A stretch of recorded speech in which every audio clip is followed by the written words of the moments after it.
The silence between us was heavy, pressurized like the cabin of a plane before takeoff. In a bar designed for hushed deals and discreet affairs, the ambient noise fell away until all I could hear was the steady, dangerous rhythm of my own pulse. I held my martini glass like a weapon, my knuckles white against the delicate stem.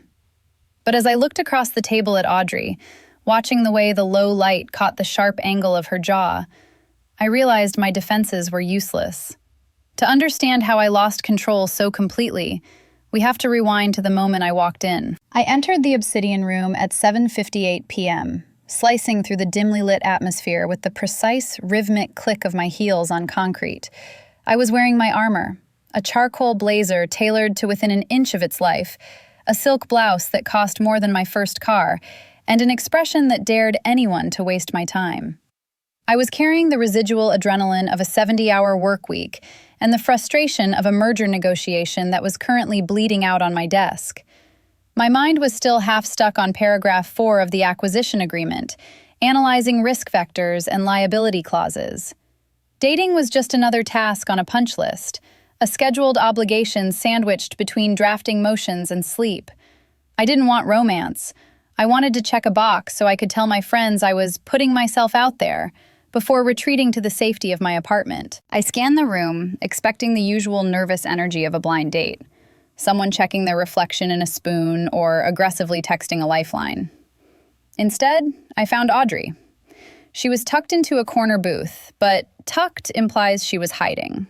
She wasn't. She was sprawling. One arm was draped casually along the back of the leather banquette, her legs extended and crossed at the ankles. She took up space with an ease that felt almost arrogant. While I held myself together with tension and caffeine, she looked like she had never rushed a day in her life. I walked over, checking my watch conspicuously before sliding into the seat opposite her. It was a defensive maneuver, a nonverbal warning that my time was expensive and finite. "Daisy?" she asked. Her voice was a low hum, warm and textured, cutting through the chill I projected. "That's me," I said, offering a tight, practiced smile. It was the smile I gave opposing counsel before destroying their opening argument. I didn't wait for pleasantries. I grabbed the cocktail menu immediately, snapping it open and holding it up like a shield between us. "I'm going to order. It's been a long week." I wasn't reading the menu. I was using it to calibrate, to hide the fact that her presence was already throwing me off balance. Behind the cardstock, I ran through the plan. Order a martini, ask her about her job, listen for 20 minutes, ask about her family, check phone at 8:45, feign an early morning deposition, leave. It was a solid plan. It was efficient. It kept everything superficial, where I was comfortable. I breathed in the scent of the bar, expensive leather and citrus peel, and tried to center myself. "Take your time," Audrey said. She didn't reach for her own menu. She just sat there, watching me read a list of liquors I had memorized years ago. I ordered a gin martini, extra dry, with a twist. The waiter nodded and vanished, leaving me exposed again. I placed my hands on the table, clasping them together to stop them from fidgeting. I needed to establish the ground rules, the professional distance that kept me safe. "So," I started, leaning back slightly, trying to mimic her relaxed posture, but failing. "You're a chef. That must be intense." I was trying to categorize her, to put her in a box labeled high stress or creative type, so I could predict her responses. But Audrey didn't fit in the box. She was wearing a simple black button-down, sleeves rolled up to reveal forearms that looked strong, capable. There was a burn scar near her wrist, a small silver line against tan skin. It was a mark of her trade, a physical proof of heat and danger. I found myself staring at it, distracted. "It can be," she said, a small smirk playing on her lips. She saw me looking at the scar. She didn't hide it. But I like the heat. My internal alarm bells rang. This wasn't the standard interview answer. I shifted in my seat, smoothing an invisible wrinkle on my slacks. I needed to keep this clinical. I needed to keep this safe. But looking at her, relaxed and watching me with that unnerving focus. I had the sinking feeling that my carefully constructed defense was about to face a prosecution I hadn't prepared for. I've spent the last 15 years of my life learning to read the temperature of a room before I even step inside it. In a professional kitchen, survival depends on noticing the smallest details, the slight, acrid smell of garlic burning 3 stations away, the change in the dishwasher's rhythm that signals a breakdown, the vibration in the floor when the front of house is getting slammed. You develop a sixth sense for pressure. So when I saw Daisy walk through the heavy oak doors of the obsidian room, I didn't just see a woman in a suit. I saw a system operating at maximum capacity, vibrating with the kind of tension that usually precedes a catastrophic equipment failure. I had arrived 20 minutes early, a habit born from a life governed by strict reservation times and delivery windows. I was still coming down from a double shift, my body humming with that specific bone-deep exhaustion that feels surprisingly like clarity. I had chosen the corner booth deliberately. It gave me the vantage point of the pass, the place in the kitchen where the chef stands to inspect every plate before it leaves. From here, I could watch the ecosystem of the bar, the flow of the servers, and the exact moment my date decided to make her entrance. And what an entrance it was! She didn't walk. She cut a trajectory. She moved through the low-lit lounge with the sharp, efficient lines of a paring knife. Most people soften when they enter a bar. Their shoulders drop, their stride lengthens. But Daisy seemed to tighten. Her charcoal blazer was buttoned to a geometric precision that bordered on aggressive. Her hair was pulled back so severely I wondered if it hurt. She checked her watch 3 times in the span of walking from the host stand to my table. It wasn't rudeness. It was a desperate attempt to control the variable of time. I watched her approach with the same critical, detached curiosity I apply to a new ingredient. Mise en place is the culinary philosophy of everything in its place. It's how we survive the chaos. You prep your station, you organize your tools, you control your environment so the environment doesn't kill you. Daisy was a walking, breathing example of emotional mise en place. Everything about her was prepped, portioned, and contained.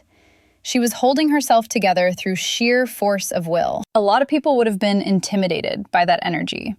They would have seen the defensive posture, the sharp tailoring, the don't touch me aura, and they would have backed off. But I don't mind the heat. In fact, I'm drawn to it. I've built a career on taking high-pressure situations and finding the balance within them. Seeing her stiffness didn't make me want to leave. It made me wonder what it would take to get her to simmer down. "Daisy?" I asked, keeping my voice pitched low. The bar was loud, a wash of jazz and cocktail shaker percussion, but I dropped my volume intentionally. It forces people to lean in, to stop broadcasting and start listening. She looked at me, and for a split second, I saw the calculation in her eyes. She was assessing me like a risk factor. Then, the mask slammed down, a polite, tight smile that didn't reach her eyes. She sat down and immediately weaponized the menu, snapping it open between us like she was erecting a blast shield. I watched her hands. They were beautiful hands, manicured and pale, but they were gripping the cardstock so hard her knuckles were bleached white. She wasn't reading. Her eyes were darting across the page, seeking a familiar anchor in the list of spirits. She was terrified of the silence, terrified of the unscripted moment. I leaned back, letting my own posture deliberately contrast hers. I sprawled, taking up space, signaling that there was no emergency here. I let the silence stretch, just for a moment, tasting the air between us. Then I smelled it. Beneath the scent of old leather and gin, her perfume hit me. It wasn't floral or sweet.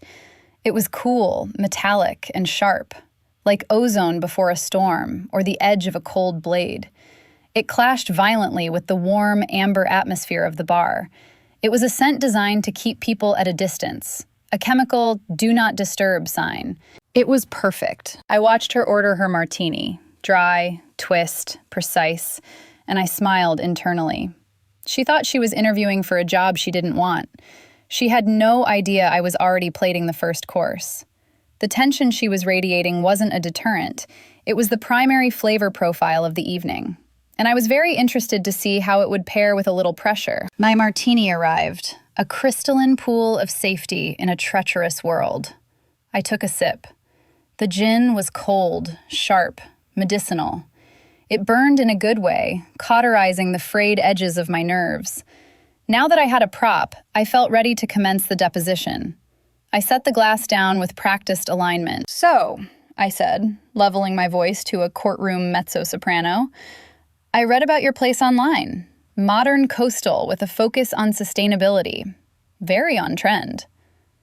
It was a patronizing summary, a calculated way to reduce her life's work to a marketing buzzword. I wanted the standard PR elevator pitch so I could nod, check the mental box labeled career, and move the conversation along. Audrey didn't take the bait. She swirled her bourbon, neat, no ice, and looked at me over the rim. "Is that what the website says? I haven't looked at it in months." "You don't manage your own marketing?" I asked, raising an eyebrow. "I manage the food, Daisy.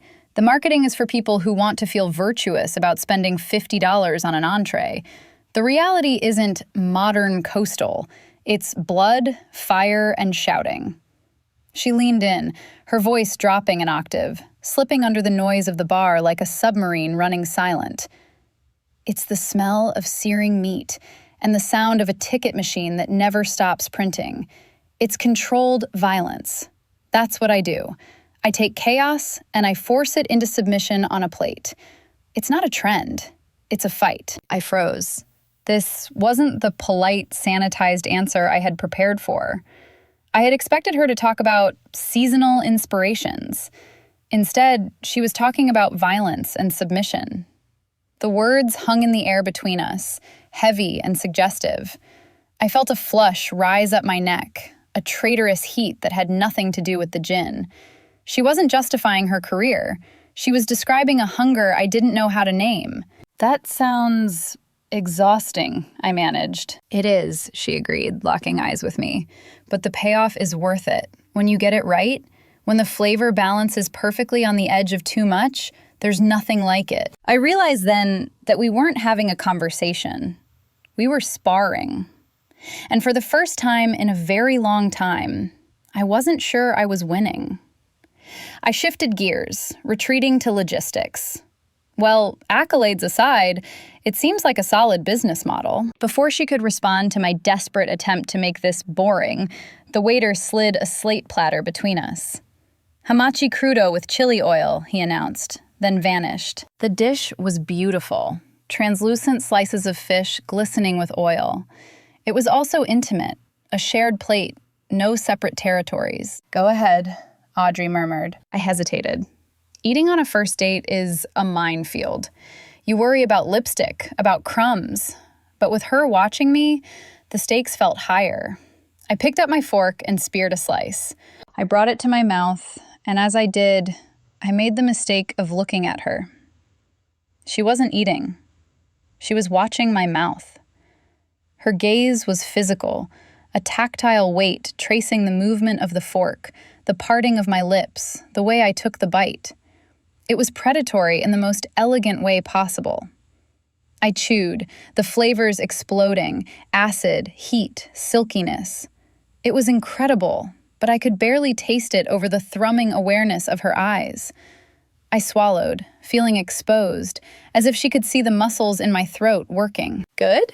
she asked. "Very," I said, dabbing my mouth with a napkin to erase the evidence. "You eat like you're afraid of making a mess," she observed. It wasn't an insult. It was a statement of fact, delivered with clinical detachment. "I believe in table manners," I countered. "You believe in control," she corrected gently. She reached out, picking up a piece of the crudo with her fingers, ignoring the fork entirely, and popped it into her mouth. She chewed slowly, her eyes never leaving mine. It was a deliberate violation of the decorum I clung to, and it was devastatingly sexy. You treat every moment like it's a potential error to be mitigated. What happens if you just let it happen? I'm a defense attorney, Audrey. If I let it happen, people go to prison. Control isn't a quirk, it's a necessity. "We aren't in court, counselor," she said, leaning forward until her elbows rested on the table, invading my airspace. "And I'm not on trial, so stop cross-examining me and tell me the truth. You hate this bar. You hate this date. You'd rather be anywhere else. So why are you here?" The questions stripped away my script. I opened my mouth to give the standard answer about work-life balance, but the lie died. Her gaze was too direct. I faltered. "I'm here because my schedule allowed for a 60-minute window of social interaction." "Bullshit," she whispered. The profanity shocked me into honesty. "I'm here because I'm tired of being effective. I'm tired of being the smartest person in the room." "Good," she said, the corner of her mouth curling up into a smile that promised trouble. "Because tonight, you don't have to be." The moment the words left her mouth, that quiet admission of fatigue, the frequency of the evening shifted. It was a subtle change, like the hum of a refrigerator kicking off in a quiet house, leaving a sudden, resonant silence in its wake. Daisy wasn't leaning away from the table anymore. The gravitational pull had reversed. Despite the sharp tailoring of her blazer and the defensive geometry of her crossed arms, her center of gravity had moved toward me. She was tired of the performance, and for the first time, she was inviting me to look behind the curtain. I took a slow sip of my bourbon, letting the burn settle in my chest, considering the texture of the moment. In the kitchen, we learned that the most intense flavors come from reduction, from applying heat and time until everything non-essential evaporates, leaving only the concentrated essence. That's what was happening right now. The professional pleasantries were evaporating. "You think the kitchen is just speed," I said, keeping my voice pitched low, intimate. I watched her eyes track the movement of my hand as I set the glass down. "You see the fire and the shouting, and you think it's all impulse. But the best parts of my job are about agonizing, disciplined patience." Daisy arched an eyebrow, that lawyerly skepticism creeping back in, but it lacked its earlier bite. "Patience? You just told me your environment is controlled violence." "It is," I countered, leaning forward until my forearms rested on the cool wood of the table. "But think about bread. A true sourdough takes days. You have to feed the starter, mix the dough, let it proof, fold it, let it rest again. You have to wait while the yeast does its work in the dark. If you rush it, you get something flat and dense. If you wait, if you let the tension build in the gluten, you get something perfect." I saw a flicker of something in her eyes, a recognition. She understood systems. She understood rules. But I wasn't talking about baking anymore, and she knew it. "I know about discipline," Daisy said, her voice tight. She picked up her martini glass, the stem delicate in her fingers. "I didn't get to where I am by indulging every impulse. I spent 3 years on a class action lawsuit where we couldn't release a single statement. I waited out a siege. That's discipline." She was trying to regain the high ground, trying to frame her control as a professional asset rather than a personal cage. She wanted to win the argument. "That's endurance, Daisy," I corrected gently. "Endurance is just suffering with a stopwatch. I'm talking about anticipation. I'm talking about a reduction sauce. You take 5 gallons of stock and you simmer it for 12 hours. You watch it shrink. You smell it getting richer, deeper, more intense. You want to taste it, but you can't. Not yet. You have to let it reduce until it coats the back of a spoon like velvet. The discipline isn't in the suffering. It's in the knowing." I held her gaze, unflinching. The ambient noise of the bar, the clinking glass, the low murmur of other conversations, the jazz bass line, seemed to fade into a dull gray static. The only thing in focus was the flush rising on her neck, the way her pulse was visibly beating at the hollow of her throat. She was listening to me with a focus that was absolute. "Knowing what?" she whispered.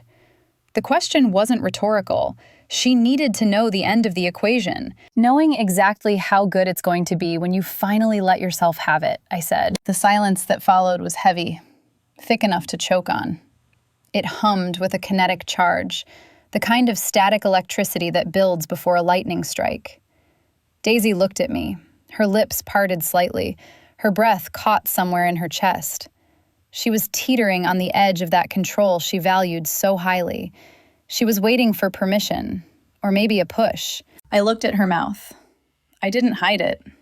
I let my gaze drop to her lips, tracing the curve of them, before dragging my eyes back up to hers. I saw the pupils dilate, the darkness swallowing the iris.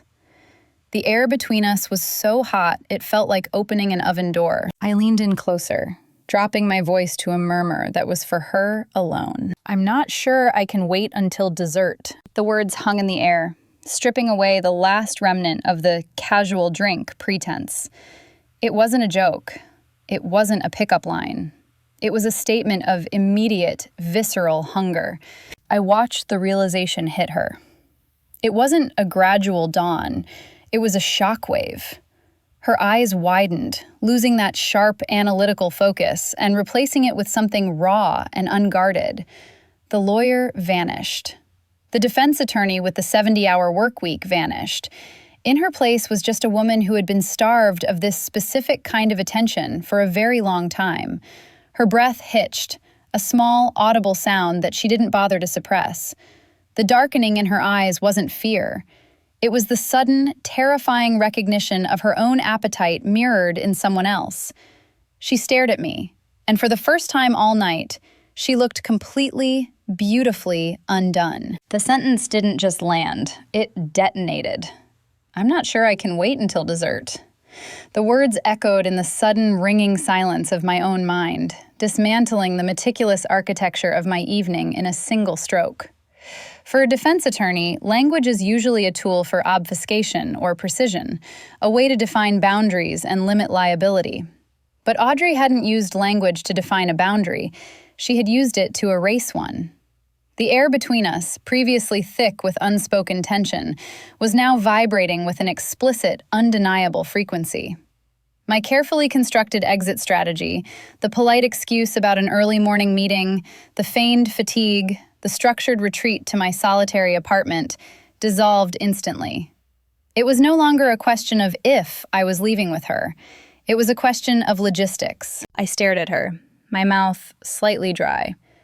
My brain, usually a high-speed processor of risk vectors and worst-case scenarios, had stopped analyzing the potential fallout of sleeping with a stranger and had switched entirely to tactical execution. Distance to the exit? 40 feet. Wait time for a cab? 3 minutes. Distance to my apartment? 12 blocks. The shift was jarring. I wasn't thinking about the merger. I wasn't thinking about the 70-hour work week. I was thinking about the curve of her neck and the way her voice had dropped that octaves-deep register to deliver the verdict. I broke eye contact first. Not out of submission, but out of necessity. I needed to move. If I stayed in this booth for another minute, under the weight of that heavy, knowing gaze, I was going to do something reckless right here in the obsidian room. "Check, please," I signaled to the waiter, my voice sounding breathless to my own ears. He appeared with the leather folder, sensing the sudden urgency at the table. I reached for my wallet, and that's when I saw it. My hand was trembling. Just a fraction, a minute tremor in the fingers that held my platinum card. I stared at it, fascinated. I don't tremble. I am the woman who stares down hostile judges and negotiates 9-figure settlements without blinking. My body is a trained instrument of stillness. But right now, my motor control was glitching, overridden by a surge of adrenaline and anticipation that felt terrifyingly like a drug. It wasn't fear. It was the physical manifestation of a system overload. It was thrilling. I placed the card in the folder, and when I looked up, Audrey was watching my hand, too. She didn't say anything. She didn't have to. The slight quirk of her eyebrow told me she knew exactly why I was shaking, and she took a perverse, possessive pride in it. The transaction felt agonizingly slow. Every second the waiter took to run the card was a second I wasn't touching her. When I finally scribbled my signature, the ink line wavering slightly on the tail of the Y, I stood up abruptly. "Ready?" I asked, though the question was redundant. "Lead the way," she said, sliding out of the booth with that languid, feline grace. I turned my back to her to walk toward the exit, and the sensation was immediate. I could feel her behind me. It was a phantom pressure, a heat radiating against my spine, as if she were touching me without making contact. I was hyper-aware of the sway of my own hips, the click of my heels on the floor, the vulnerability of having her eyes on me as I moved. It felt like walking a gauntlet, but one where the danger was entirely invited. The noise of the bar, the clinking glass, the laughter, the jazz, seemed to warp around us, irrelevant static in the face of this singular magnetic pull. I wasn't walking out of a bar. I was escaping the orbit of my own rules. We reached the heavy wooden door, and I pushed it open, stepping out from the amber-lit warmth into the cool, sharp air of the city night. The temperature drop was a shock to the system, instantly sharpening every sensory input. The smell of rain on asphalt, the distant wail of a siren, the glare of the streetlights, it all felt hyper-real. I turned to face her on the sidewalk. The one-drink rule was officially dead. The home by 9 p.m. mandate was a distant memory. We stood there for a beat, the energy between us crackling in the open air, a silent agreement passing in the space of a breath. We weren't saying goodbye. We were just getting started. I watched Daisy scan the street, her hand half raised to summon a cab. She was in execution mode again, efficient, direct, ready to transport the tension from point A to point B. But I wasn't ready to let the night collapse into a simple transaction just yet. The kitchen had taught me that resting meat is just as important as cooking it. You have to let the juices redistribute, or you lose everything the moment you cut into it. We needed a beat. A moment of suspension before the inevitable descent. "Wait," I said, catching her wrist gently before she could flag down a passing yellow sedan. My fingers brushed the cool metal of her watch, a barrier, but a thin one. "Not yet." She looked at me, startled, her pupils still blown wide. "I thought we agreed on the logistics." "We did," I murmured, stepping closer until I was blocking the street lamp's glare. "But I have a key to the roof, and the view is better than the back seat of a taxi." I didn't wait for an answer. I led her toward the service entrance of the building next to the bar, a private residence where I sometimes catered private dinners. Keycard access was a job perk. The lobby was cool and silent, a stark contrast to the humidity of the street. When the elevator doors slid open, revealing a mirrored box, the air shifted again. The ride up was a study in restraint. We stood side by side, close enough that the fabric of my sleeve brushed against her blazer with every subtle vibration of the lift. I didn't look at her. I watched our reflections in the polished steel doors. I saw the way her chest rose and fell in a rhythm that was slightly too fast. I saw her hands clenched at her sides, fighting the urge to reach out. The air in the confined space wasn't empty. It was pressurized. It held the volatile energy of a pot just before it boils over. I could smell her scent, now mixed with the faint, warm heat of her skin. It was intoxicating. I wanted to hit the emergency stop. I wanted to pin her against the mirrored wall and wreck her perfect suit. But I didn't. I waited. The doors opened on the 42nd floor. The wind hit us immediately, a gust that carried the scent of rain and city exhaust. But up here, it felt clean. We stepped out onto the terrace. The city was a grid of light sprawled out below us, a chaotic circuit board of energy blinking in amber and white. But up here, the noise was just a distant hum. Daisy walked to the parapet, gripping the concrete edge. The wind caught her hair, pulling strands loose from that severe, perfect bun. Hours ago, she would have fixed it immediately. She would have smoothed it back, reasserting control. Now, she just let it whip across her face. She looked wilder, softer. I leaned back against the wall, watching her silhouette against the skyline. The power dynamic had shifted again. In the bar, she was the defense attorney, and I was the witness. Now, we were just two bodies in the dark. "You know," she said, her voice carried away by the wind, forcing me to step closer. "My vetting process usually takes 3 weeks. Background check, social media audit, 2 coffee dates before a dinner. I don't do this." "Do what?" I asked, moving into her personal space. I moved slowly, deliberately, like I was approaching a skittish animal. She turned to face me. Her back was to the city, her front to me. I don't skip steps. I don't lose the script. Maybe it was a bad script, I suggested. I took another step. I was close enough now to see the gold flecks in her eyes, close enough to feel the heat radiating off her. Maybe you were just rehearsing for the wrong play. And what play is this? She whispered. She didn't back away. She held her ground, tilting her chin up defiantly, but her breathing hitched. The one where you stop thinking, I said softly. I reached out, not to touch her skin, but to tuck a loose strand of hair behind her ear. My knuckles grazed the line of her jaw, a feather-light contact that made her shiver. The one where you admit that the chaos is more interesting than the control. The tension had reached a critical mass. The roof was too big, the sky too open. We needed walls. We needed a container for what was about to happen. The taxi door slammed shut, sealing us inside a capsule of worn vinyl and stale air freshener. It should have been repulsive, the typical sensory assault of a city cab on a Friday night, but I barely registered the smell of the previous passenger's cheap cologne. The only thing I could smell was her. In the sudden, intimate darkness of the back seat, Audrey's presence expanded until it filled every cubic inch of available space.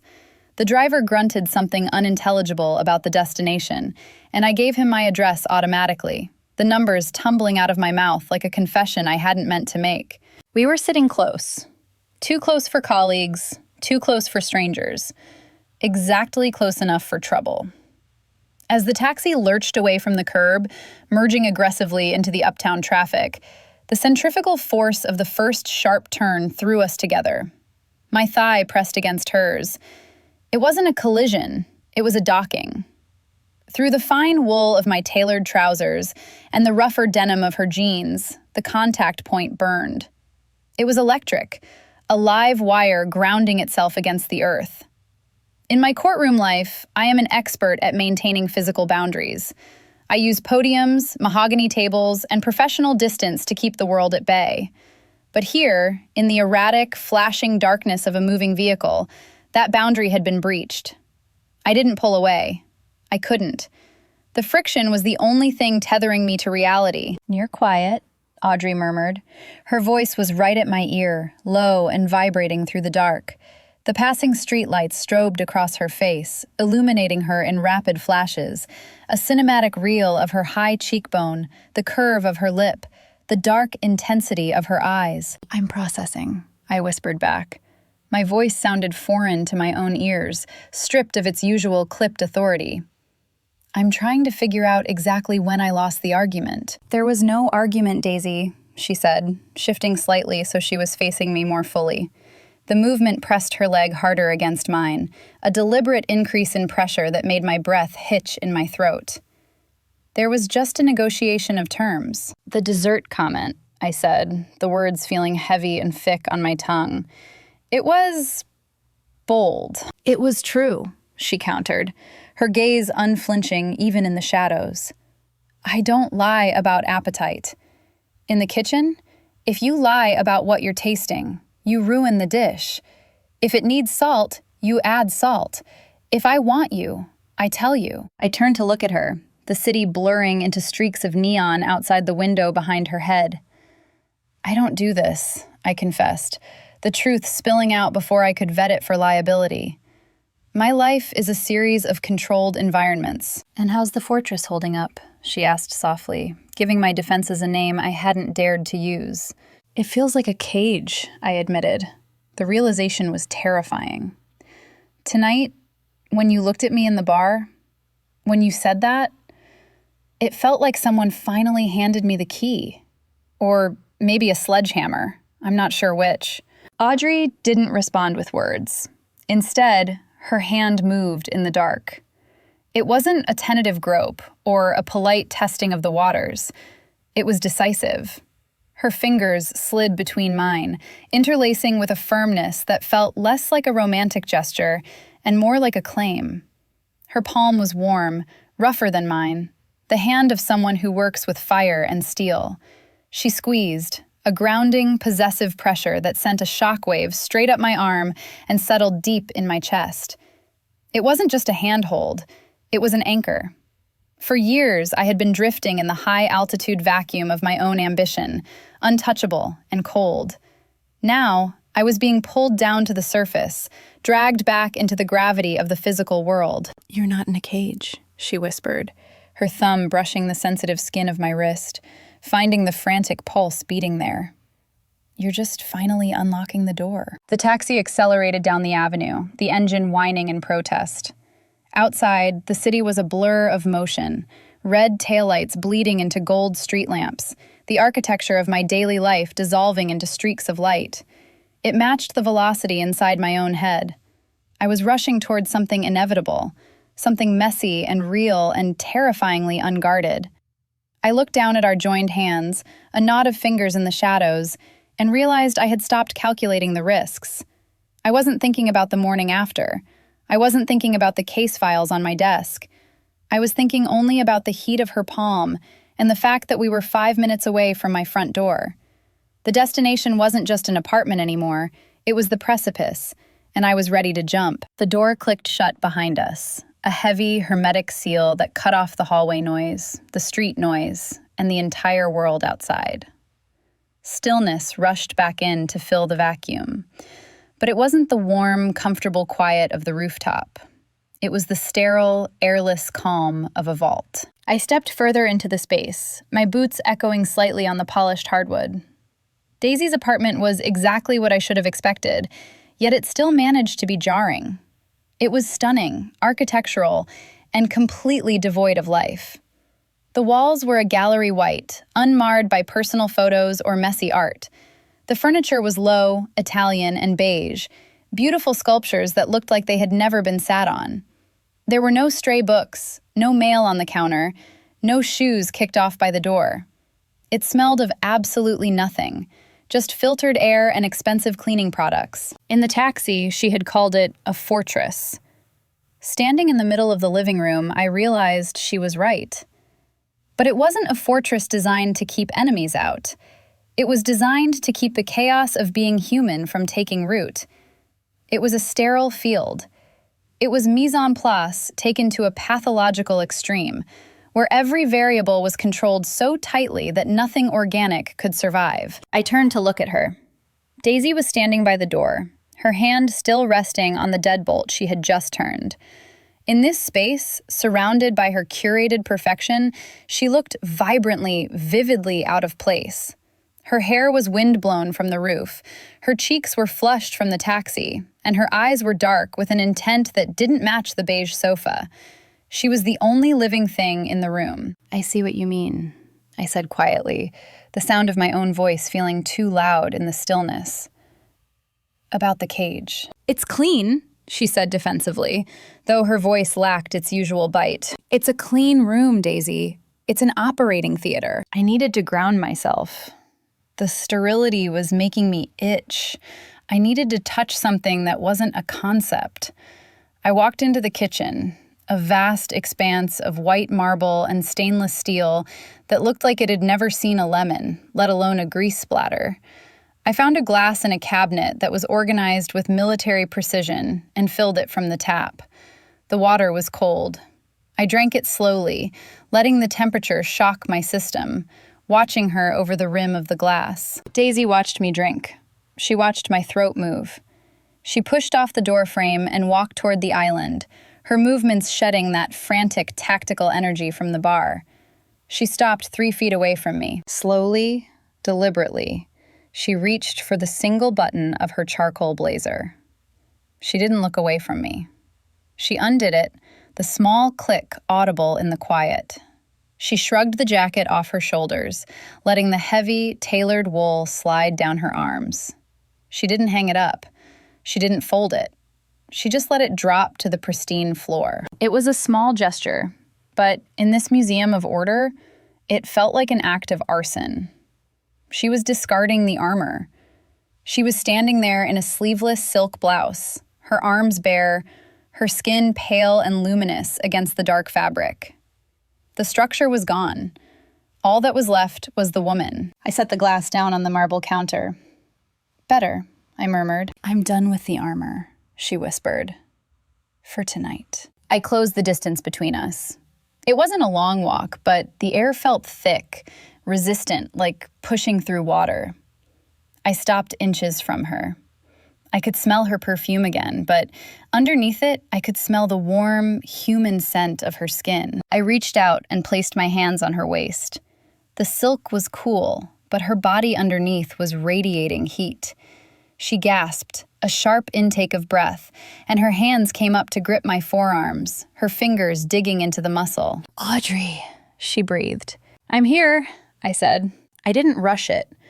I leaned in slowly, giving her every second to calculate the risk, to file an objection, to retreat to the safety of the protocol. She didn't. She tilted her chin up, her eyes fluttering shut, surrendering the high ground. When my lips finally brushed hers, it wasn't an explosion. It was a calibration. It was soft, a question asked and answered in the same breath. I tasted the gin from hours ago, but mostly I tasted her. The hesitation, the longing, the sheer relief of finally stopping the analysis. It was slow, deep, and deliberate. I traced the seam of her lips with mine, teasing the tension out of her mouth until she softened, opening to me. She made a low sound in her throat, a vibration that traveled through her chest and into mine, and she pulled me closer, her body pressing flush against me. We were the only things that were real. "Bedroom," she murmured against my mouth, her voice wrecked. "Now." The morning light in my apartment is usually an indictment. I designed the space with floor-to-ceiling windows and sheer blinds, specifically to prevent sleeping in. The sun hits the east-facing wall at 6 a.m. sharp, turning the room into a brilliant, unforgiving light box. It's a feature designed for productivity, a natural alarm clock for a woman who bills her life in 6-minute increments. But today, as consciousness slowly filtered back in, the light didn't feel harsh. It felt lazy. It felt golden. It spilled across the high thread count duvet and illuminated the dust motes dancing in the air, particles of chaos I usually would have filtered out, but which now looked strangely beautiful. I lay perfectly still, registering the heavy, unfamiliar weight on the mattress beside me. The sensory details hit me in a slow, rolling wave. The smell of expensive cotton sheets mixed with the scent of sandalwood and skin. The sound of the city waking up 40 floors below, muffled by the double-paned glass, and the rhythmic, steady breathing of the woman who had systematically dismantled my life in under 12 hours. I turned my head on the pillow. Audrey was asleep, face down, one arm thrown carelessly over her head, claiming the center of the bed with the same sprawling confidence she had displayed in the booth at the Obsidian Room. But the armor was gone. The sharp, vigilant lines of the executive chef, the tension in the jaw, the scanning eyes, were smoothed out by sleep. She looked younger. She looked softer. Her dark hair was a tangled mess against the white pillowcase, a stark contrast to the severe bun she'd worn last night. I watched her for a long time, my internal clock ticking away the minutes that I should have been spending on the merger file. Usually, the morning after is a logistical hurdle, a frantic search for clothes, a polite offer of coffee, a swift exit strategy. But I didn't want to strategize. I felt a strange, hollow ache in my chest that had nothing to do with the physical exertion of the night and everything to do with the sudden fullness of the morning.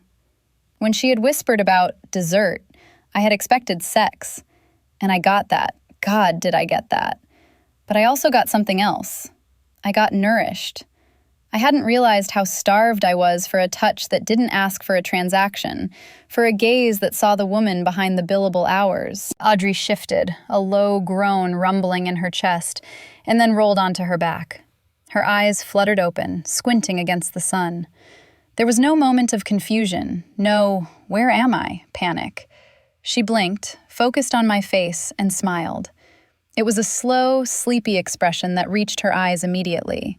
"You stare," she murmured, her voice rough with sleep, thick and textured like velvet. "I'm observing," I corrected, though I felt a flush rise on my cheeks. "It's part of my job." "You're off the clock, counselor," she said, reaching out to trace the line of my collarbone with a warm thumb. The touch sent a fresh shiver through me, echoing the electricity of the taxi ride. Or are you building a case against me? The evidence is incriminating, I whispered, leaning into her touch despite myself. Breaking and entering, theft of my sanity, disruption of the peace. Guilty, she grinned, shifting to prop herself up on one elbow. The sheet slipped down, revealing the curve of her shoulder, the strong line of her collarbone. She didn't pull it back up. There was no awkwardness, no scramble for modesty. It mirrored the banter from the bar, but the edge was gone. We weren't sparring for dominance anymore. We were just two people existing in the same orbit. So, she said, glancing at the digital clock on the nightstand, which read 8:14 a.m., this is the part where you tell me you have a conference call, and I pretend I have a brunch service to prep for. I looked at the clock. I did have a conference call. I had 3. I had a life that ran on a grid of 15-minute increments. But looking at her, with the sun highlighting the scar on her wrist and her hair falling in her eyes, the grid felt irrelevant. The life I had built was safe, yes, but it was cold, and I didn't want to be cold anymore. The call can wait, I said. The words felt reckless, dangerous, and absolutely necessary. And I don't believe you do brunch. I hate brunch, she admitted, laughing softly. Eggs Benedict is a culinary hostage situation. Stay, I said. It wasn't a question. I have terrible coffee, but I can order something decent. Audrey looked at me, her expression softening into something serious and tender. She saw the risk I was taking. Not the professional risk, but the emotional one. She saw me putting down the shield. I can work with terrible coffee, she said, settling back into the pillows. As long as I don't have to wait for it. I watched her move through my kitchen later that morning, wearing my silk robe and judging my espresso machine, and I realized the truth. The perfect life isn't a sterile room or a balanced ledger. It's messy. It's flour on the floor and plans that go off the rails.